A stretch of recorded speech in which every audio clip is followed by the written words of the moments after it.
নমস্কাৰ বন্ধু বান্ধৱীসকল, আমি আজি উপস্থিত আছো গড়চিকৰ পামহিত ডাকিনী পাহাৰত থকা ভীমাশংকৰ মন্দিৰত।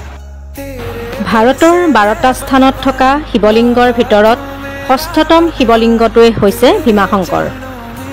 প্ৰবাদ আছে যে ভীমাসুৰ নামেৰে এজন অসুৰ মাকৰ লগত কামৰূপৰ এই স্থানতেই আছিল। ভীমাসুৰ হৈছে ৰাৱণৰ ভাতৃ কুম্ভকৰ্ণৰ পুত্ৰ। তেওঁ দেউতাকৰ লগতে পৰিয়ালৰ মৃত্যুৰ কাৰণ বিষ্ণু বুলি জানি বিষ্ণুৰ বিৰুদ্ধে প্ৰতিশোধ লোৱাৰ থিৰাং কৰিলে। ভীমাসুৰে ব্ৰহ্মাৰ বৰ ল'বলৈ ওলোটা হৈ 1000 বছৰ তপস্যা কৰিলে। ব্ৰহ্মায়ো তেওঁ তপস্যাত সন্তুষ্ট হৈ তেওঁক বৰ দিলে। বৰ পাই ভীমাসুৰে প্ৰথমে বিষ্ণুৰ লগতে সকলো দেৱতাক হৰুৱাই স্বৰ্গ দখল কৰিলে আৰু পৃথিৱী জয় কৰিবলৈ প্ৰথমে কামৰূপৰ এই স্থানলৈকে আহিল।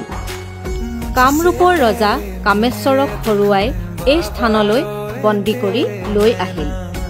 ৰজা কামেশ্বৰ আছিল শিৱভক্ত। তেওঁ কাৰাগাৰতেই শিৱলিংগ স্থাপন কৰি শিৱক পূজা কৰিবলৈ ধৰিলে। এই কথাত ভীমাসুৰৰ বৰ খং উঠিল আৰু শিৱৰ লিংগ ভাঙিবলৈ লওঁতেই শিৱ স্বয়ং তাত আহি আবিৰ্ভাৱ হ'ল আৰু ভীমাসুৰক বধ কৰিলে।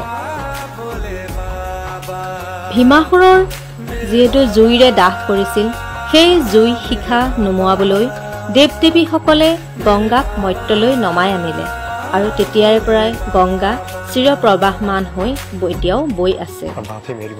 শিৱ যিহেতু স্বয়ং আবিৰ্ভাৱ হৈছিল, সেয়ে তাত শিৱৰ পদচিহ্ন এতিয়াও আছে আৰু তাতে ভক্তসকলে ধূপ ধূনা দি এতিয়াও পূজা কৰি আছে।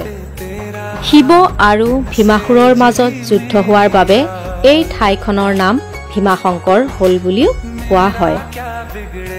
পুৰোহিতসকলে কোৱা মতে ৰাতি হ'লে তাতে হাতীৰ জাক নামি আহে আৰু এই গংগাৰ পানী সুৰেৰে শিৱৰ লিংগত অৰ্পণ কৰে।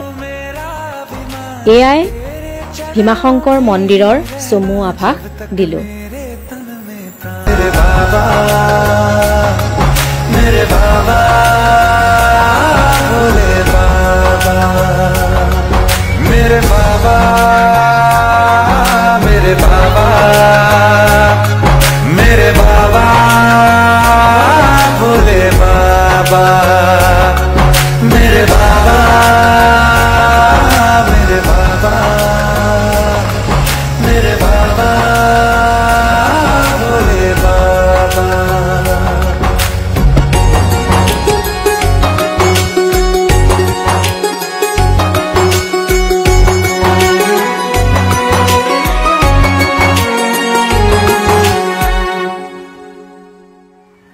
बाबा,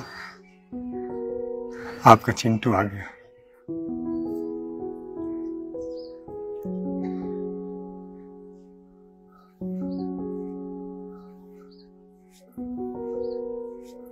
चिंटू